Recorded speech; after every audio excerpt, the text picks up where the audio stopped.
Seltzer Kings podcasts. Friday on NBC, Jimmy Fallon and Bozoma St. John host the incredible new competition show. I hired 10 creatives from all walks of life. They will be battling it out to see who can impress the world's biggest brands. This is a huge opportunity. This is the battle for the next big idea. This is not play. We're spending millions of dollars. I'm so excited to embark on this adventure with all of you. May the best idea win! On Brand with Jimmy Fallon, Friday on NBC. This episode is brought to you by Nature's Bounty. Nature's Bounty believes your body is brilliant, naturally designed to thrive, inside and out. For those always looking for new ways to support your health from head to heels, Nature's Bounty has a range of over 400 vitamins and supplements born from 50 years of trust and care. Nature's Bounty. It's in your nature. Visit naturesbounty.com to learn more.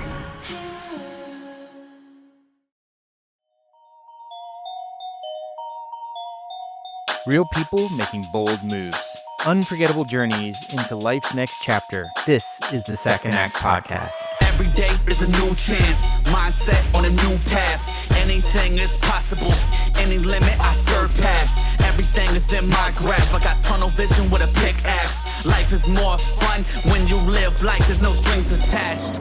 We always like to welcome everyone back to the Second Act. We're excited today, John, to have another incredible guest. Another Coloradan. Another Coloradan. And for those who aren't following us yet, check out Second Act Movement on all the social channels, and you'll see our amazing guests and all the cool things that we have coming out these days, including our software product. Yeah, Michael, I'll tell you what, I was in some unique rooms last week and over the weekend, and I kind of mentioned what was coming out and got some raised eyebrows, got some excitement out of this out of this text. So man, you can't give any nuggets out yet, can you? It's in stealth mode, so we're not giving too much away, but everyone will be aware of it very soon.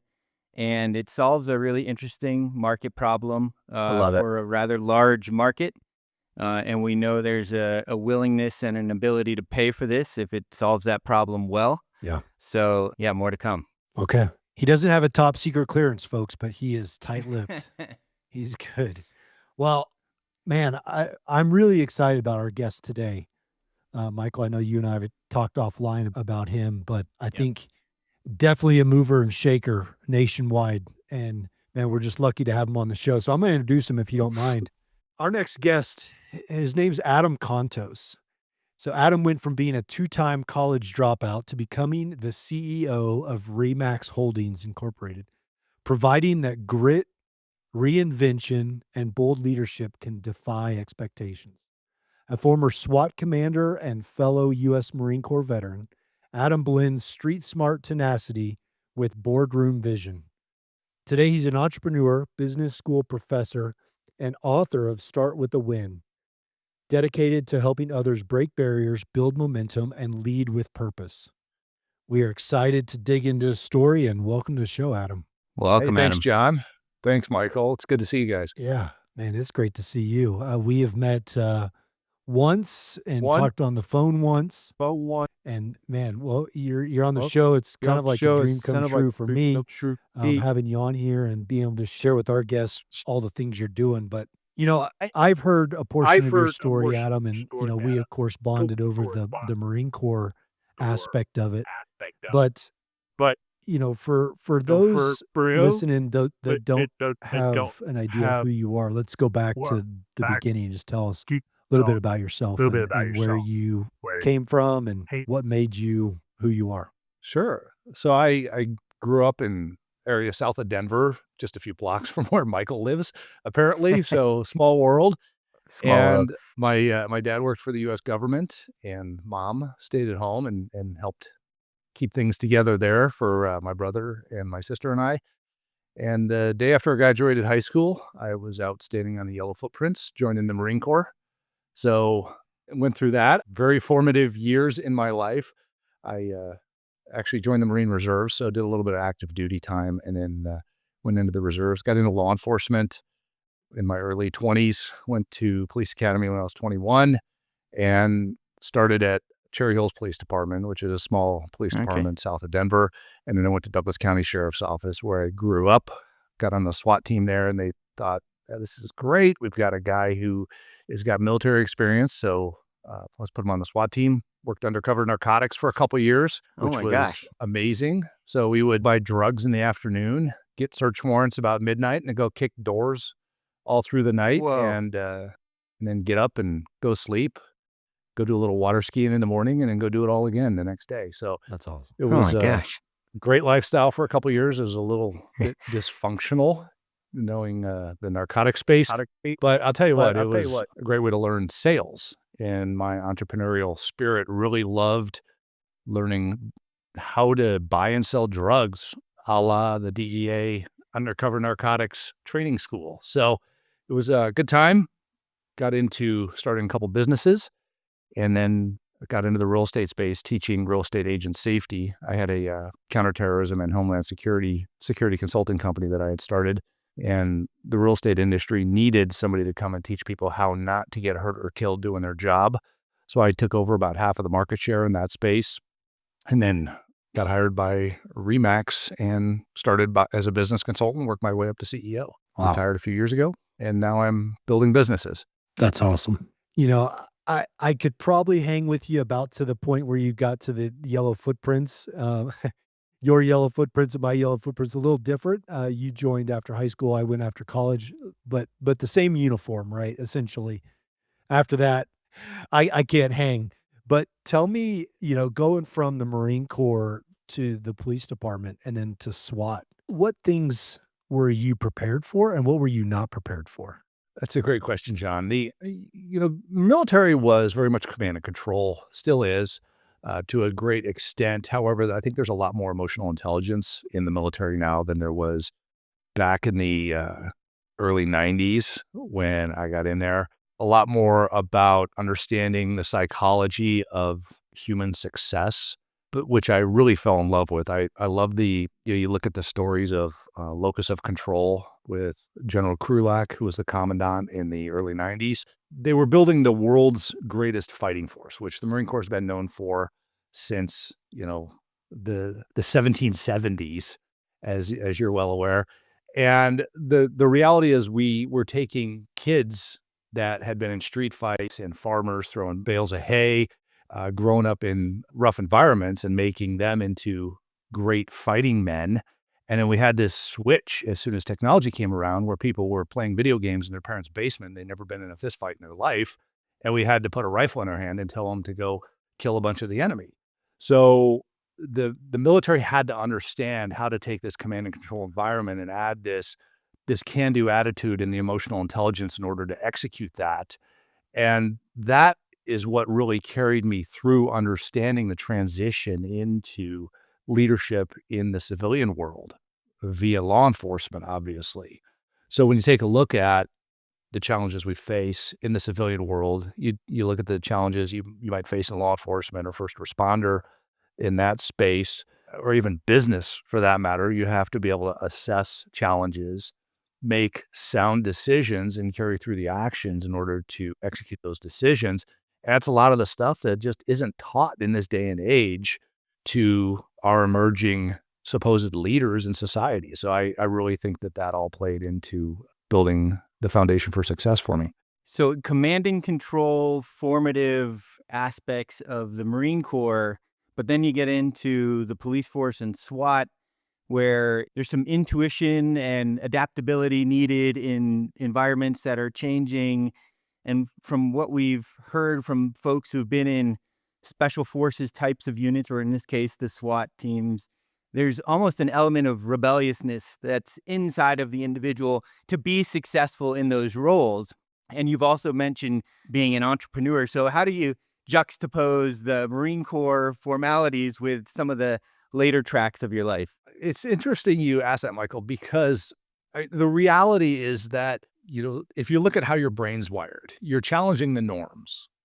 And by challenging the norms, you're labeled somewhat rebellious in society, in the framework of how we want everybody to fit into lockstep in a school classroom or in a business environment.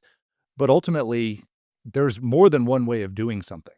And that's what I believe the military, special operations, SWAT, just like in special forces, when you're on a SWAT call, nobody's going to come and save you if things start going sideways. You're the last one coming. So, you've got to be able to take and assess the situation, understand the decision-making concepts around that, and then have the guts and the intuition to execute appropriately within the rules of engagement that you have, the Constitution, the law, what's ethical and right in society, things like that. It's no different in business. It's just that people in business, they stop remembering how to make decisions and execute with a little bit of gusto, a little bit of the guts to go and do something that people say you can't do. So I would say, it's a great juxtaposition. However, peel back all of the fear, the overwhelm that goes with it, and you've got the framework for decision making and implementation. Yeah, I don't know about you, Adam, but when people tell me I can't do something, that's almost fuel for the fire to try to do it, especially if it's sort of within the boundaries and ethical guidelines of things. But if they're sort of arbitrary rules, and rules are made to be broken, and that's how some of the greatest athletes achieve things, some of the greatest business people in the world achieve things. And so I love that response that you gave. Adam, some people will hear your transition and think, oh, well, Marine Corps to SWAT, that's easy. But I would believe that there would be some surprises in that transition. What's one of the things that stood out to you that you didn't feel carried over or you weren't prepared for when you went into that world? I would say, and this is a common transitional challenge that a lot of people leaving the military have going into any sort of civilian life. And as law enforcement, you look at it and you go, who's my customer? Your customer is the citizen. So you have a customer there. In the military, who's your customer? It's your commanding officer or whoever's in charge of you at that point. You have to deliver results to them. And in the military, the deliverance of results a lot of times comes with a very, we'll say, lack of customer experience.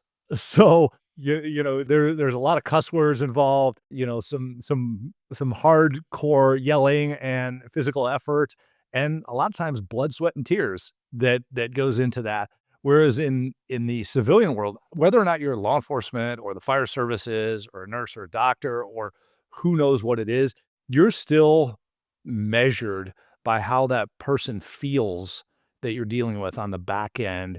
And if it's a criminal, you're measured in court because your credibility is questioned based upon your demeanor and your actions. Yeah, that's good. Or if it's a victim, you're measured by how they feel on the back end with the victim's rights. And do they feel like you cared? And because you have to, it comes from the heart. And if you're fake, people can see it. So I think it's interesting when you take a look at the difference there. A lot of people in the military are going, yeah, I can go do law enforcement. Well, you can do the command and control part of law enforcement, but law enforcement is about customer experience so much because it's the trust of the community that you have to operate with. That's your currency. And you have the law backing you, but you still have to have that currency in order to make payment to society. And that is an interaction of a relationship. Military, you leave an operation and, if you survived and you completed the operation, people are like, great, that's fantastic. Nobody's going to go, how did they make you feel during that raid or during that fire mission or something like that? Nobody cares. It's, did you do it? Yes or no, and minimize casualties. So, we all have emotional intelligence. We just have to activate it and utilize it. And that's the thing that people coming from the military start to learn when they enter the civilian world. That's I good. think you shared something recently, Adam, about engagement with the people you work with, engagement with an audience, getting quick wins to build that trust. I wonder if you wanted to share a little bit more on, I guess if I had to put a wrapper around it, the connection aspect of all of that and how that can lead to success.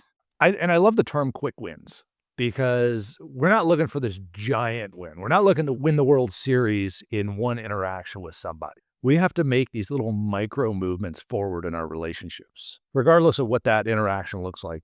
Anytime you meet somebody, talk to them either virtually, in person, electronically, with voice, whatever it might be, you've got to start creating wins. And those wins bond that relationship even further. Whether or not you want the relationship to continue, after that transaction or not, you've got to create wins in order to accomplish things with people.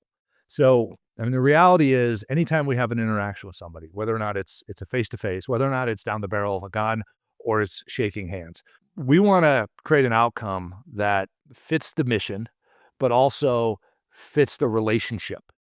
And the best way to do that is to start building with those tiny little wins. That might be a simple yes. It might be a smile and a handshake. It might just be a greeting. It might be a compliment. Hey, I like your shoes, Michael, whatever it could be.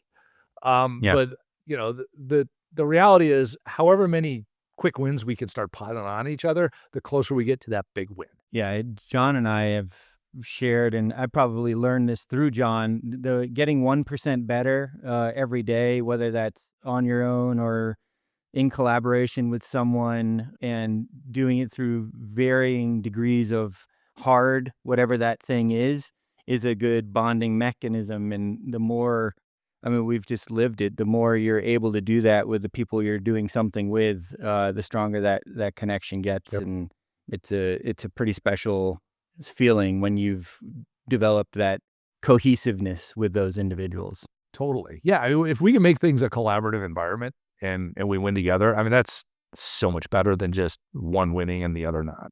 Yeah, and the 1% is so achievable, right? You're talking about quick wins. It doesn't have to be an Everest moment every time. It can be something simple, but is progress, incremental progress toward your goal. And those compound over time. I think it was James Clear who sort of puts the math behind that, and it turns out it's orders of magnitude larger if you just focus on those small wins. It's pretty cool. Yeah, James, Atomic Habits, James Clear's got some great insight in that. I'll tell you a really good one when he takes looking at those little bitty wins, putting things together, is Darren Hardy, The Compound Effect. Okay. Great book. He's a good friend of mine, and he lives it. I'll tell you, I've known the guy for decades, and he lives the compound effect, and it's blatant in all of his successes that it continues to build up. That's awesome.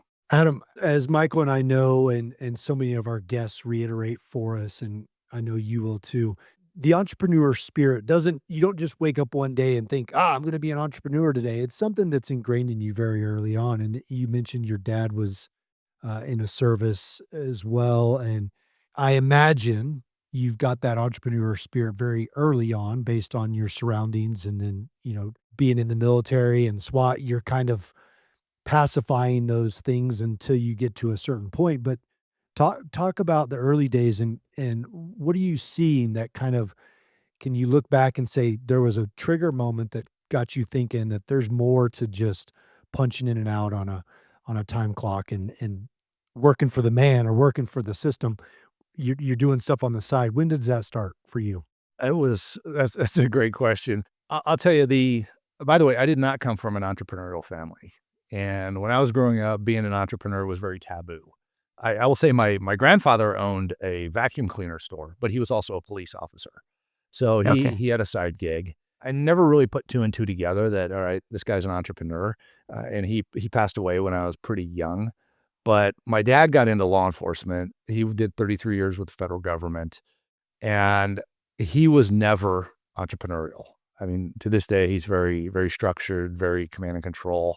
When I left law enforcement full time, he's like, are you sure you want to do that? I think you have a secure place that you're at and you're successful there. So why screw it up? I'm like, I'm going to screw things up so I can see if I can get better. So nice. I started my entrepreneurial ventures when I was really young. My brother and I had, like everybody else, we had a lawn mowing company. We always sold things, just kind of dabbled that way. And in the late 80s, early 90s, I thought, this internet thing might be real. So I started an online business in the late 80s, early 90s, selling police and government supplies on the internet. So I had like an early tactical supply website.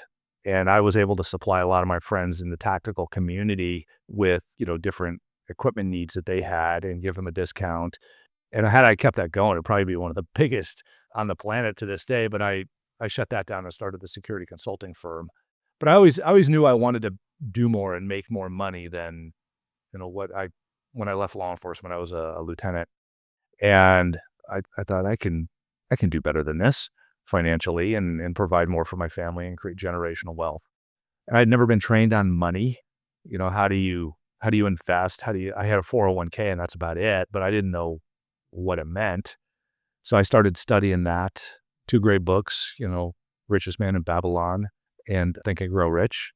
You read those 2 books and you start figuring out, okay, I can do more, become more, make more, save more, grow it.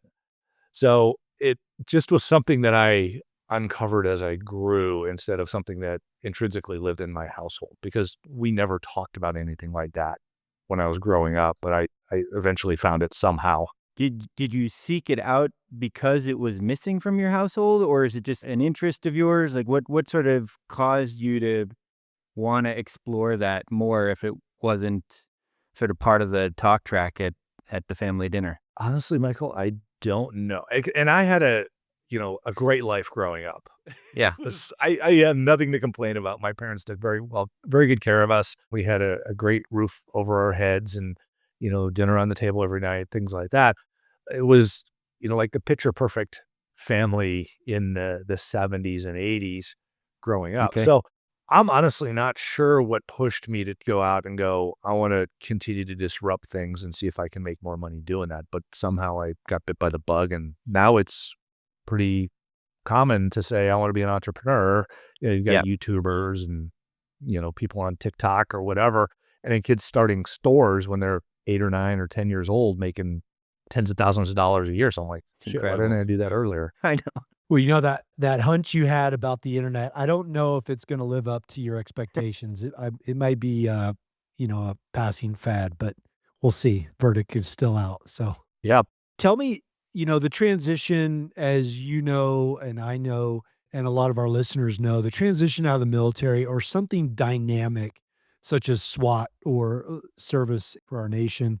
It's very dynamic, and then it can immediately go to something very static if we choose to.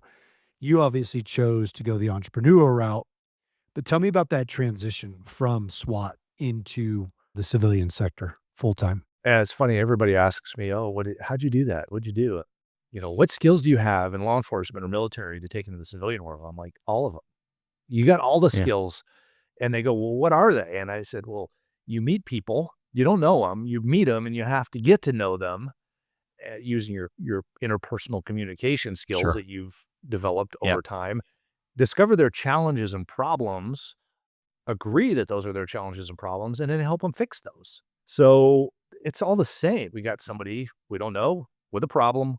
Let's figure it out together and help them solve that problem. That's all business is solving people's challenges or providing them with some sort of a pleasure, which is the opposite of the problem. So I just broke it down to that, and I thought, this is not complicated, folks. So how do I take my law enforcement skills, which, like I said, I learned sales buying and selling drugs on the street corner. So I thought, if I could do this, there's a lot at stake here. There's people's freedoms and lives. I can go sell whatever I need to in business. This is not difficult, and I'm not afraid. Nobody's getting shot. There's nothing on fire. Nothing's blowing up. So, what's to stop me? And then you just learn every single day. Go out and find something to learn instead of wasting your time with stupid, now it's scrolling on your phone or whatever it is. Go gain something and then deliver it to people and call it value, and they'll appreciate that. So in the simplest form, it's not complicated when you look at it, but it's also, there's so many distractions that prevent us from doing it on a daily basis. And you mentioned the compound effect. The compound effect that creates success in business is the same one that creates success in weight loss or in relationships or whatever. It's just doing the right thing every single day, repeatedly. And how was the pivot? So you went from SWAT into real estate among many other options you could have chosen. Tell me a little bit, or maybe I don't have the timeline right, if it was coming out of SWAT into something else and then into real estate, but I'm curious how you landed in the world of real estate at some point. So it's actually real estate franchising. So Remax is not a real estate company. It's a real estate brand that franchises real estate companies. And when you look at what franchising is, and for those not attuned to franchising, I encourage you to go, fire it into ChatGPT, what's franchising, things like that, and see what it says. But ultimately, it's a business system that has a brand and an operating system around it. And if you have the brand is the balloon for Remax, the red, white, and blue balloon. And then the business system is opening a real estate office that hires real estate agents that help the consumer buy and sell residential and commercial properties. So ultimately, you're helping build the business. It's a business that builds businesses. And that's really what I enjoyed, was taking that concept. And I mean, I'm not a real estate agent. I'm somebody who likes to build businesses, is the way that I look at what I do. And you take a brand, get people's interest, and then get them to share their challenges with you and help overcome those challenges based upon your business framework for money. And that's how life works. So, it just comes down to, what's the business you want to be in? It could be cleaning trash cans. Great. People are like, ew, cleaning trash cans. That's terrible. Well, a lot of people have trash cans that are dirty. So how do you build a business around that? Throw a brand on it, and voila, there's a business opportunity. Go take the actions on a daily basis, and you'll start making money doing it. Fell into real estate because I saw a news article about a real estate agent in Aurora, Colorado, just east of where I was living. And it was, that agent was victimized. And I thought, that's what I do. I teach police academy classes, SWAT schools, sniper schools. I teach people how not to get killed doing their job through a series of framework: awareness, avoidance, de-escalation, and response. And I thought, why don't I deliver this to the real estate space? They loved it. Instantly started making good money doing it. And then Remax is like, hey, we want to partner with you and help people through this. I thought, great. Corporate contract, even better. I had known the founder of Remax before that, and he's like, I love what you're doing. Why don't you just come work for me full time and shut down your security consulting firm, shut down your, we'll continue to do the safety programs, and then leave law enforcement. I'm like, okay, that's a big jump, but okay, why not? I'll take the risk. And then every day attack it the best you can. And if you attack something really, really hard and focused every single day, you're going to pass everybody up. You're going to excel beyond what the majority of society is doing, and you'll find success in it. If you just coast, good enough is good enough, okay, you'll be mediocre at it, but I wanted to be the best. So I worked my way up that way. Wish you could become a morning person? You know the type, up before the sun, early morning runs, first one to the office with donuts and a smile. How do they do it? Easy. With the new Galaxy Watch 8, sleep tracking and personalized insights from Samsung Health help you improve so you can wake up to a whole new you. One who, dare I say it, skips the snooze? It's possible. Train your sleep with Galaxy Watch 8. Learn more at Samsung.com. Requires compatible Samsung Galaxy phone, Samsung Health app, and Samsung account. This episode is brought to you by Nespresso and Samra Origins by the Weekend Coffee Collection. Introducing Samra Origins. My collaboration with Nespresso is a connection to my roots, to my mother, Samra. Coffee that hits the right notes. It transports you. Crafted with unique notes and bold, soaring flavors. Experience a taste that moves you. Nespresso and Samra Origins. Discover more at Nespresso.com. So you saw a problem or read about a problem in an article that you could apply your skills to, that then allow you to create something to solve that problem. And through the course of solving that, you found yourself inside of I think it's maybe the world's largest, if not one of the largest real estate franchises, and worked your way up to CEO. That's exactly right. That's awesome. I love it. That is incredible. And by the way, Mike, it didn't happen overnight, obviously. I mean, it took me, I was there for 18 years. So anybody who's like going, all right, so by, next June month, just over a year, I should be good. I should be CEO by then. No, that's not how it works, folks. I mean, it takes a long time of dedication. The compound effect, we're going to keep going back to that in this. Things don't happen overnight. Things happen to those that stick with it and do a good job sticking with it. Yeah. The TikTok generation, I think, their expectations are a little bit out of whack when they think, I'm going to become an overnight success by creating an online store and, posting some funny videos. And there are edge cases where certain things happen, but we've sort of lost sight of putting in the work and putting in the time and having the patience to get to that point where you want to go in life. And hopefully, the more people talk about it.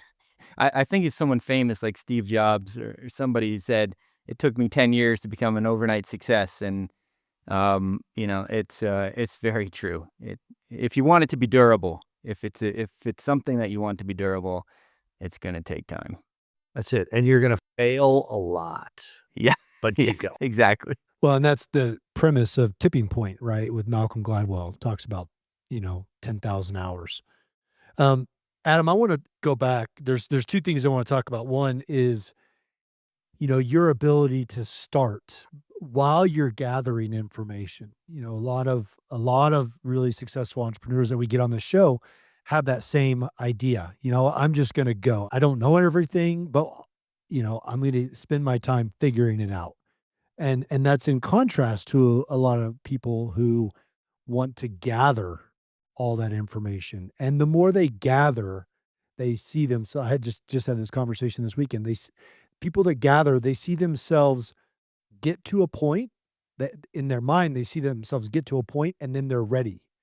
But what I see happen is they sit there and gather and gather and gather. And the more they gather, they realize they're farther away from the launch sequence than they were when they started. So I love that about you and getting into Remax and being asked to come in, and you're like, well, I've never done this before, but there's pieces that I can glean from my past that would probably get me in the door. Totally. It's great that you say that because everybody feels safe when they're getting ready. The risk is the execution. And everybody's like, all right, this has got to be perfect. But that's a bunch of garbage. Done is better than perfect. Yes, 100%. So you're going to have to rebuild the airplane while you're in flight. So you might as well go get the airplane so it could take off and then start rebuilding while you're in flight. Because plan A, and you guys know, plan A never is the one that you end up executing. You start plan A, make contact with the enemy, and then everything changes. So, the enemy in this is the unknown in business. You make a plan, you go and you implement something, and people are like, it might have sounded better in your head than it does in my head. So that's when great, test your markets, figure out what do you want to do, ask questions, survey your people. In fact, survey your people before you even build your minimally viable product. There's a thing called the MVP, minimally viable product. And anytime you're going to launch something, don't just go build it going, this is going to be the best ever. And then launch it because it's not. It's good. You're going to be like, oh, that wasn't quite the best ever. So now I'm going to build the best ever. But if you would have asked a few questions ahead of time, you'd made a couple adjustments and had something a little bit better. But ask the questions and launch. And then fix it. And I'm guilty of not doing that, just like anybody else, because I want to put good quality to my name. But the reality is, when I wanted to get into security consulting and I wanted to get into real estate agent safety programs and things like that, I booked a date of my first presentation and I'm like, oh geez, I need to build a presentation now.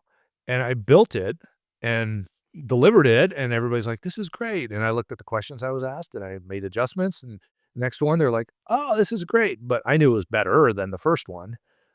Just the first one was acceptable. And they're like, we haven't had this. So fantastic. Second one, third one, fourth one, they got better. Reiterate and relaunch. Adam, that's an amazing segue to my second question for you. And I know we have a lot of people that listen to the show that are in sales. And so I want to go back to that point where you talked about selling drugs, got you into the mindset to it eventually got you into Remax. For me, it was selling wrapping paper for my school and popcorn for Boy Scouts. And now I sell airplanes, right? People see these big, sexy things, airplanes, cars, houses, and they think, I'm just selling widgets. But as you saw and I've seen and you just talked about, you get out there and you start with a pitch, and that pitch is horrible, right? And a door slams in your face, or a deal goes wrong, or you don't get the deal. And then you keep refining and perfecting and getting, and then all of a sudden you wake up talking about the 1% better, or just dirty reps is what I like to call them. You've gone through enough dirty reps, and then you're like, holy cow, this is pretty easy, because you've seen enough rejection. You get used to it. So talk to me about the drug selling while you were in SWAT, and then how that transformed you for down the road. Right. It's interesting when you start looking at what failed and what succeeded, and military, SWAT, whatever it might be, there's always a debrief that goes on after something. What can we do better? And if you have that reflection, you can create the improvement. Because if you start seeing the trends in your failures, shame on you if you're not fixing them. So if we haven't sat down and explored our sales process, or even if, take your sales process and record your sales calls and then fire those into AI. I mean, that's the latest trend, folks. I mean, it's this thing called AI, and you can do it for free. And if you record all your calls, then take all the scripts and dump them into AI and say, what did I do right? What did I do wrong? It'll give you suggestions as to how to improve yourself. Yep.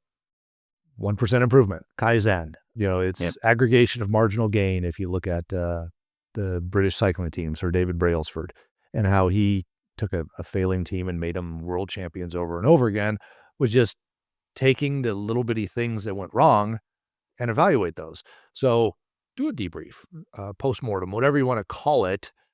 But the reality is all those that become successful, take a look at professional athletes. They always watch game tape. What I do right, what I do wrong, what are the little tiny things that I could just change very simply that would make a big difference. And it's this thing called humility. If we don't have humility, we're never going to get better. And if we have humility, we're going to go, here's the best response to somebody saying, oh, if you make this adjustment, you'll get better. Here's what you say. Thank you. That's it. And voila, you've paid them in courtesy and the currency for asking for more, and they'll come back and they'll help you do it again. So you're absolutely right, John. I love those dirty reps. But if we never look at those dirty reps, then we just wasted our time. I love that you mentioned the debrief. So it reinforces what I've talked about flights, and now people don't think I'm full of crap. But I always say the most beneficial portion, you plan, you brief, you execute, you debrief. And that debrief is the most important part of the whole exercise. And some people think it's being out there training and landing and flying and doing all that stuff. No, it's the debrief. It's watching the tapes. It shows you what you're missing on the peripheral. And man, so powerful. And we do that, even Michael and I, after a show wraps, we talk about what we talked about and then what we didn't talk about. And it gets us ready for the next one. So thank you for mentioning that, because that's amazing. It's a gift. The feedback is a gift from the people who actually want to see you succeed. And we're experiencing that in the process of building the product. You have this idea, and if you don't sort of let it out of the barn for people to hear, whether you have the product to show in a prototype or an MVP to begin with, but you want to get that feedback loop going so that you're actually building something somebody wants. And when you go through that ideation through a customer discovery process and get the feedback and maybe get some design partners along the way to say, hey, this is what I'm thinking about building. Can you build it with me? And they'll go down the bumpy road with you to hopefully get you as best a product as possible to go out into the wild. That really minimizes your risk as much as possible when you're going out there into the world. Well said, guys. And if I can add something, some of the gold in the feedback loop is taking the reports from your last couple of feedback loops and reviewing those on the current operation and figure out, did you actually fix these things? Yeah. Because if all you're doing is adding problems to problems, you're moving backwards. But if you're chipping away at those things, you're going to continue to find new opportunities as you make adjustments moving forward. You might find opportunities where your adjustments didn't work, but you're likely to find opportunities because your adjustments did work. And Adam, it's important as you get that feedback to have a bias for action to make improvements to the things that you're doing. Because if you're just sitting there and then you're sort of wallowing in your misery that you didn't get it right out of the gate, that's just a complete waste of time to really getting to where you want to be and delivering value to the market. So, yeah, 100% spot on. Adam, let's take a little bit of a pivot and talk not so much about the entrepreneurship, but now about taking all those lessons and now you're able to enact those or able to teach other people how to recognize what they're not seeing around them. So you're helping coach them. You're being that voice on the sidelines that's showing them what they're missing outside their periphery. Talk about your coaching program or coaching abilities. You bet. I love this opportunity because basically you're helping people hold up the mirror. You're not necessarily telling them what they're doing wrong as a coach. You're helping them discover where they can improve as a coach. Because nobody wants to be chastised for anything. Nobody wants to feel like they're attacked or anything of that nature. They want to feel like people are helping them explore the opportunities for improvement. So when you take a look at, we all have egos. You can take a look at how our egos are impacted by feedback. And I hate having somebody tell me what I'm doing wrong just as much as anybody else does. But I have to have this incredible self-awareness of saying they saw something that I didn't. And this is as Michael was saying, the gift that you're receiving from them. Everybody wants to be a coach because they don't want to have the responsibility of doing the action themselves. They want to just critique it, which I would say, unless you've done it, don't try and coach it. And there are some that are really good at coaching without doing, where they can understand human psychology and body mechanics and things like that others don't understand. But realistically, once you've done it and you've failed at it, you're a little more intuitive, I think, at noticing challenges that people have come up with. But ultimately, we all need a coach. And what's a coach? A coach is somebody that we pay to help us uncover our opportunities and hold us accountable to taking the actions of moving forward. There are a couple types of accountability. There's coaching, which I just mentioned, paying somebody. There's mentoring, which is not free coaching. Mentoring is somebody who shares their experiences with you, so you understand maybe some different opportunities that you might have. And how do you pay them? Because you're not paying them with money generally. You pay them with trying the things that you're learning from them and then reporting back. So they want to have the satisfaction of helping grow you up like a big brother, big sister might, something like that. And then there's masterminds. And those masterminds are peer accountability. Think of it as kind of almost pure coaching, but you're in a room full of others that are trying to get better themselves, and they're willing to look at, from their perspective, what you're doing and help give you feedback. And again, the answer to all of these things is thank you, and to try to get better by making the adjustments that people suggest. So I'm a big fan of coaching. I've started coaching some CEOs. I'm very selective in who I coach and how I coach because I want to be able to make the biggest impact possible. But ultimately, it comes down to I've had 6 coaches myself, and I truly feel that my success in life, and I've had quite a few failures also. We are all going to, but having coaches has helped me grow from all of those. Yeah, I've had a couple coaches myself, actually John being one of them in my life, and they've been incredibly helpful to improve upon things that I wanted to improve upon in the moment, and have had some durable effects through that process. And it's funny. I don't know what happens where I don't know, maybe grow this sense of independence. And at some point in life, we're like, well, I don't need coaches and past coaching. But when you're a kid, you love to be coached because that's how you get better in sports and school and everything else. And then you're like, wait a minute, I want to be independent and do all these things on my own and break away from mom and dad and all that sort of stuff. And then you're sort of in this independence phase. And then you're like, you know what? I could probably use some advice from somebody. I'm trying to climb the corporate ladder. I want to be an entrepreneur. I want to do something new, whatever it may be. And you start to rethink coaching again. But maybe you don't know sort of how to navigate that. So it's an interesting journey that people take and find themselves in the coaching world at some point again. Sometimes it's that big fat ego that Adam mentioned, Yeah. that gets in the way, right? And you think, well, I'm going to learn what I need to learn on the side or on my own.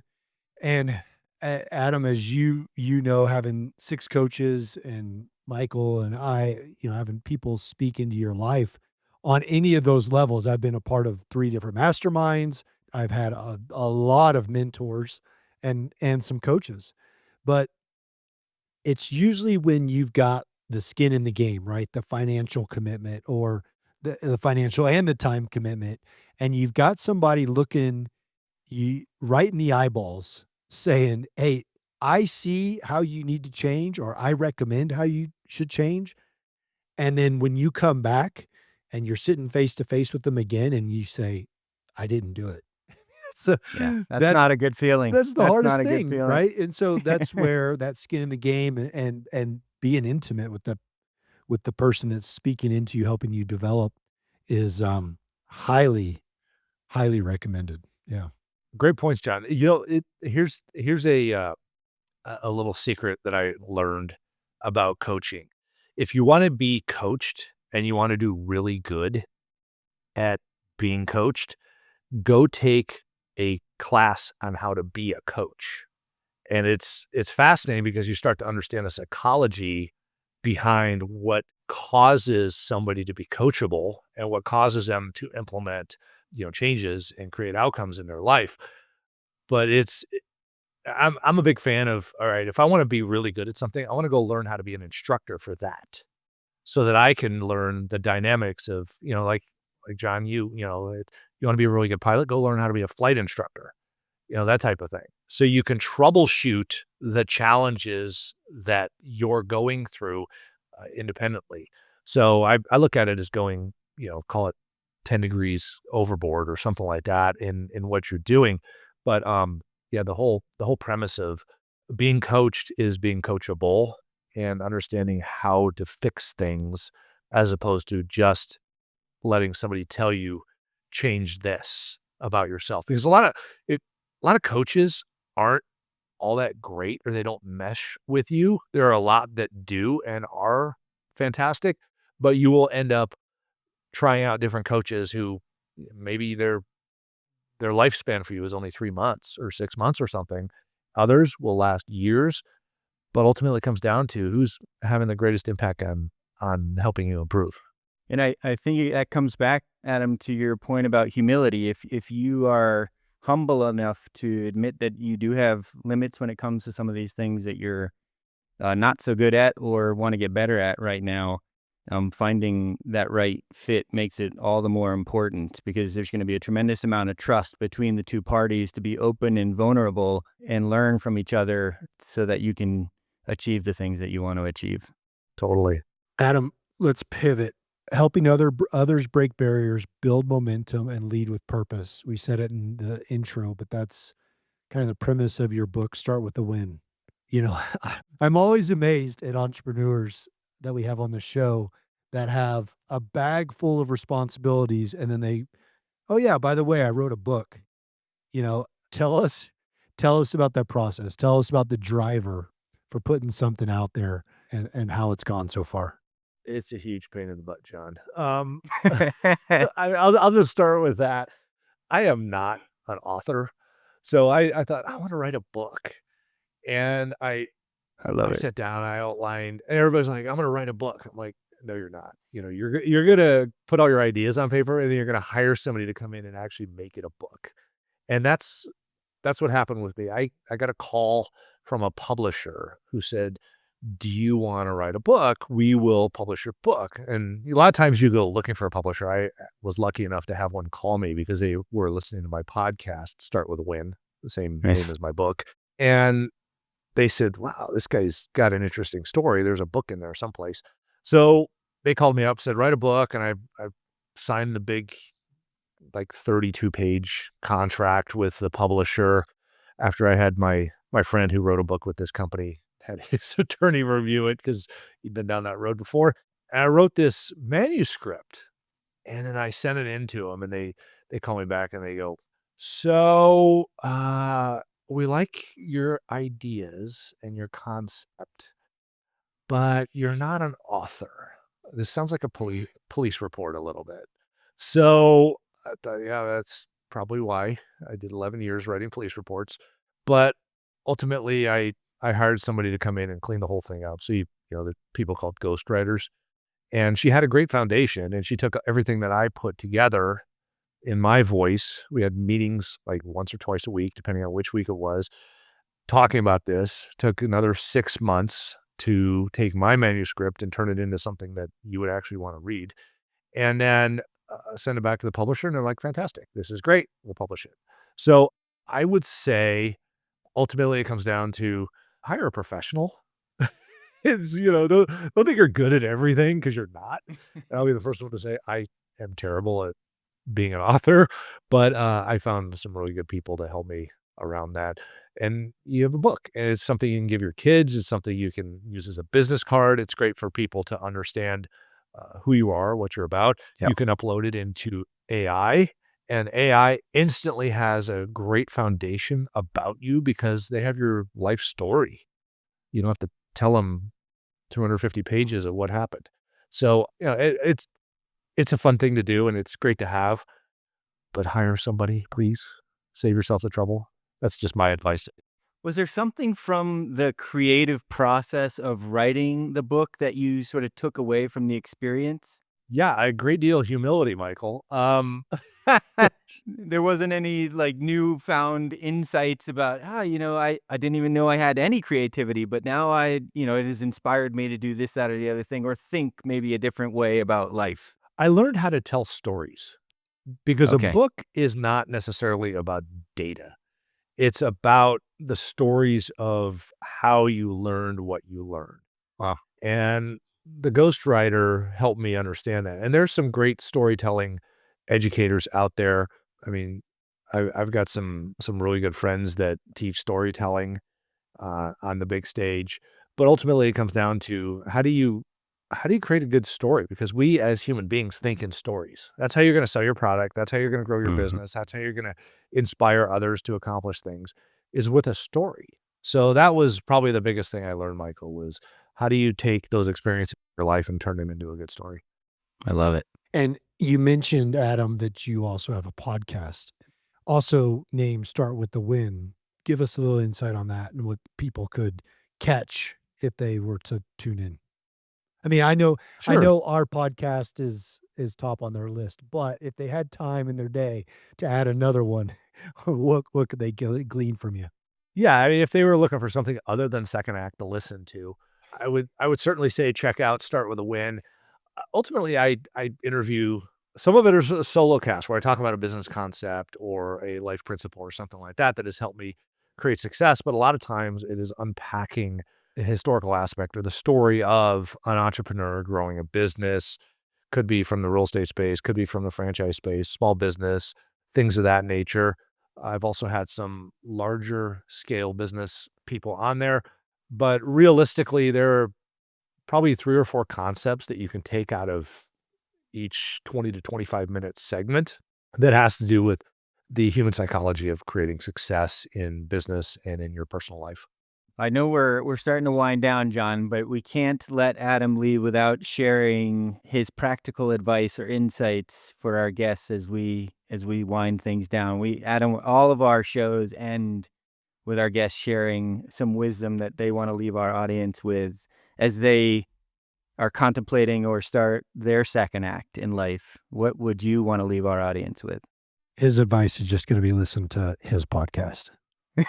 Right. After you're done listening to this one. After of that. course. But yeah, there's a few things that I learned in my transition to my second act in life. And probably one of the biggest was you have to be the consummate student. You have to be learning something every single day. I believe that leaders learn and learners lead. When you learn every day, you're not just doing something for yourself, because you have to be a sponge and soak everything up. But and one of my great mentors told me when I was making my movement to the second act, I said, big piece of advice do you have? And he said, be a sponge. I'm like, oh, great. I can go learn all day long. I learned how to learn in the military, and I learned how to learn in law enforcement because it's all about continuous education. He goes, it's only half of it. I go, well, what do you mean? He goes, well, if you look at a sponge, it soaks things up, but then you squeeze it, it gives things back. Your goal is to take and soak those things up and then give those things back to everybody that you are in contact with. But you have to give them back as value. So you have to be able to transition that information into something that they can absorb themselves in order to make their life better. And then the more people you help make their life better, make their business better, solve a problem, overcome a challenge, things like that, those people will remember that social currency that you paid them, and they will pay you back. It's called the law of reciprocity. The more you give to them, and you're learning every day, you're soaking up and giving back every day. The more you give to them, whether or not you know it, the more they want to give back to you, probably by doing business with you or by, bringing you into their organization to help others grow like you're growing. But ultimately, it's about being a sponge. It's really good. That's awesome. Really good. Adam, when you're talking about being a sponge, I think back to one of my flight instructor days, and I think some of the best instructors, i.e. coaches or mentors that I've ever been associated with are people that can take information and distribute it out in ways that people can comprehend differently. So you've got somebody that's a super fast learner. You only have to tell them once.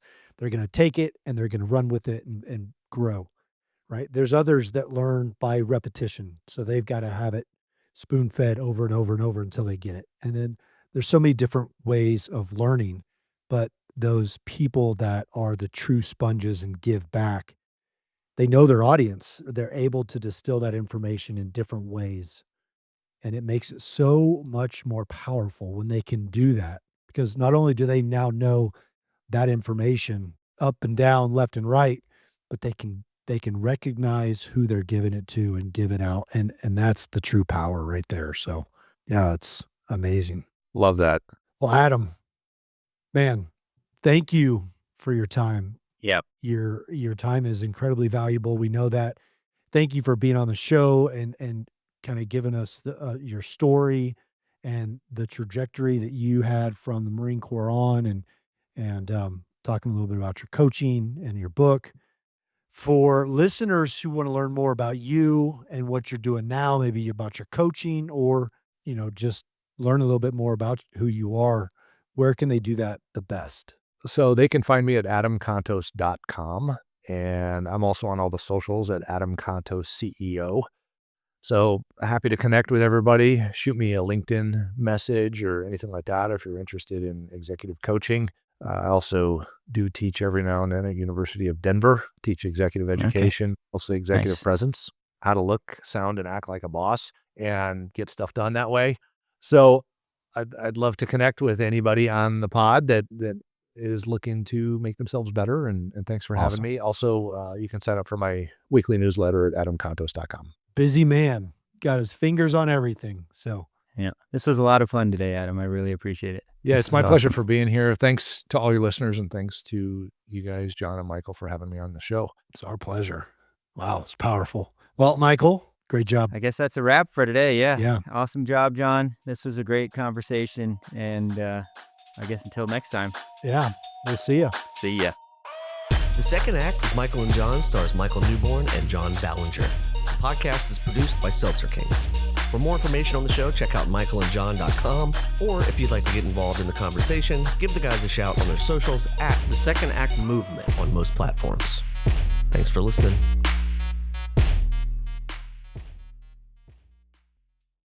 Already trading stocks or options? Now it's time to explore the power of futures. EdgeClear is the forward-thinking futures broker built to help active traders like you hit the ground running. With expert guidance, intuitive platforms, and a personalized touch, we'll make your transition to futures smooth and strategic. Trade with precision, power, and purpose. Start your futures journey at edgeclear.com/Spotify. Disclaimer: derivatives trading is not suitable for all investors. Seltzer Kings Podcasts.